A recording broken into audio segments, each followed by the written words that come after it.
വിധവ. എടി ഞാൻ താടി കൂടി കൽപ്പിച്ച് ഇവിടെ നിൽക്കണേ കണ്ട് നിന്റെ മക്കൾ വന്നാൽ അവര് സംശയിക്കും. അമ്മച്ചിയുടെ കൂടെ നിൽക്കണ ഈ ഷാരൂഖ് ഖാൻ ഏതാണ്? ഈ ആട്ടണ്ട, കല്യാണത്തിന് മുമ്പ് ആപ്പിള് പോലെ ഇരുന്ന ഞാനാ, ഇപ്പഴാ നിപ്പിള് പോലെ ആയത്.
നല്ല മണം. ഇത് എന്തിന്റെ മണമാണ്? അതൊരു സെന്റിന്റെ മണമാ. ഭയങ്കര മണമായിരിക്കും അറിയേ. എന്താ പേര്? മത്തായി. അല്ല അപ്പച്ച. ഈ അപ്പച്ചാന്ന് വിളിച്ച് പേര് മറന്നുപോയി. മത്തായി. നമ്മുടെ വീട്ടിലെ ലെഫ്റ്റ് സൈഡിലായിട്ട് വളരെ പൊക്കത്തുള്ള ഒരു ചെടി കായ്ക്കട്ടെ. എന്താണ്? അതാണ് തെങ്ങ്. അതിന് തൊട്ട് താഴെ വലിയൊരു കുഴി.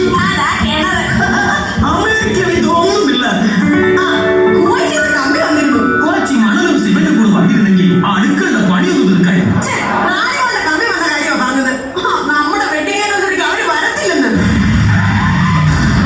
ജോണിക്കുട്ടി എന്നിൽ എണ്ണ എത്തി. അല്ല എണ്ണയിൽ നിന്ന് ജോണിക്കുട്ടി എത്തി. ജോണിക്കുട്ടിയേ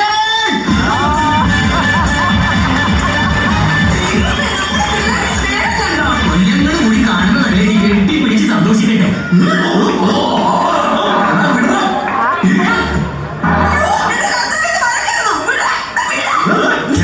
ഞാൻ വരുന്നതിന് മുമ്പ് ഇവിടെ വന്ന് അച്ഛനും അമ്മയും സോപ്പിട്ട് സ്വത്ത് മുഴുവൻ കൈക്കലാക്കാനുള്ള പരിപാടിയായിരുന്നു. അല്ല അനാവശ്യം പറയരുത്. കടയിൽ മുദ്രപത്രം വാങ്ങിക്കുമ്പോ പോലെ എന്റെ ഉള്ളിൽ അങ്ങനെ ചിന്തയില്ല.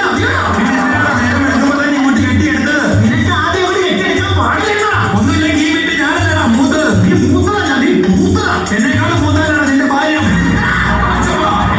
അല്ല അപ്പച്ച, എനിക്കൊന്ന് ഒറ്റയ്ക്ക് സംസാരിക്കണം. ശ്രമിച്ച അടുത്തു പോ. മണിയെ അടുത്തു വഴി.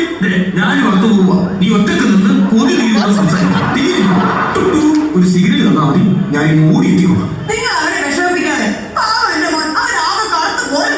അത് ക്ലൈമറ്റ് പിടിക്കാനില്ല. അതങ്ങനെയാ. പാസ്പോർട്ടും വിസയും ഒക്കെ ഉണ്ടെങ്കിൽ ക്ലൈമറ്റ് എന്നല്ല ആരും പിടിക്കില്ല. അതെ, എങ്ങനെയുണ്ടാ നിന്റെ ലണ്ടൻ ജീവിതമൊക്കെ? ഒന്നും പറയണ്ട.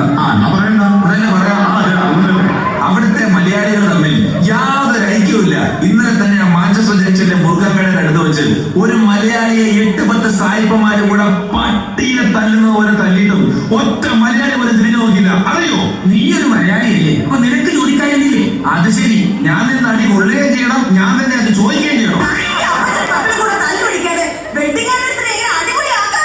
നമ്മുടെ 4 പേരും കൂടെ എന്തോ ചെയ്യാനാ? നമ്മുടെ 4 പേരല്ല, ഇരിക്കണവരെ കണ്ടില്ലേ? അവരൊക്കെ ഞങ്ങൾ വിളിച്ചിട്ട് വന്നവരാ. വെഡിങ് ആനിവേഴ്സറി നമുക്ക് കുപ്പി പൊട്ടിക്കണ്ടേ?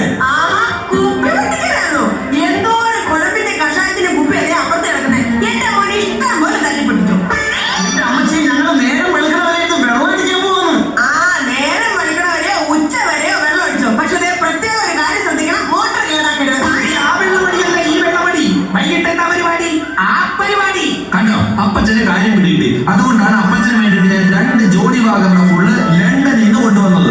അപ്പച്ചന് അതൊന്നും ഒരു പ്രശ്നമല്ല മക്കളെ. നിങ്ങൾ ഇങ്ങോട്ട് വന്നല്ല, അത് തന്നെ സന്തോഷം. എന്റെ പൊന്നു മോനെ, നീ വരുന്ന വഴിക്ക് പ്ലേറ്റിൽ എന്തെങ്കിലും തലകാട് സംഭവിച്ച് എന്താ മോൻ അപ്പച്ച കൊണ്ടുവന്ന കുപ്പി എങ്ങാനും പൊട്ടിപ്പോയിരുന്നെങ്കിൽ ഞാൻ ആരും കൊന്നേനെ. എന്തിനാ അമ്മച്ചി? നമുക്ക് ഒരുമിച്ചിരുന്ന് TV കാണാം.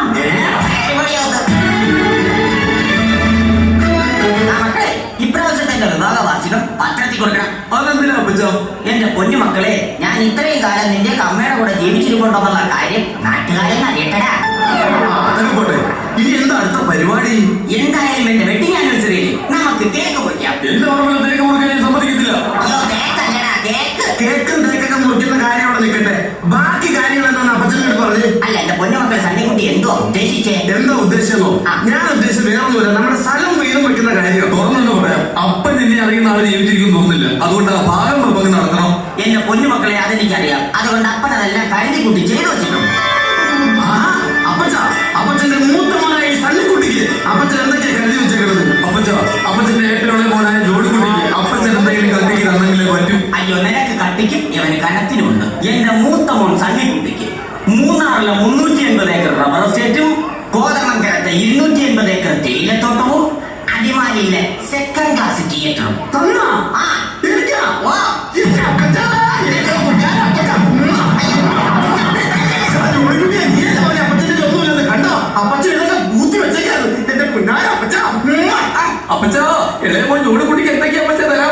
നിനക്കും ഒട്ടും കുറവില്ല.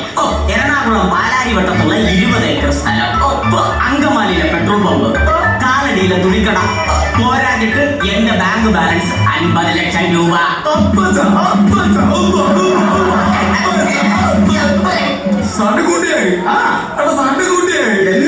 നമ്മുടെ അപ്പച്ചൊരു പാവാണ്. അപ്പച്ചൻ പാവാടയാണ്. അപ്പച്ചൊരു പാവാണെന്ന്. അപ്പച്ചൻ പാവാ. അപ്പച്ചൻ ഇതൊക്കെ തരാന്ന് പറഞ്ഞല്ലോ. അപ്പച്ചൻ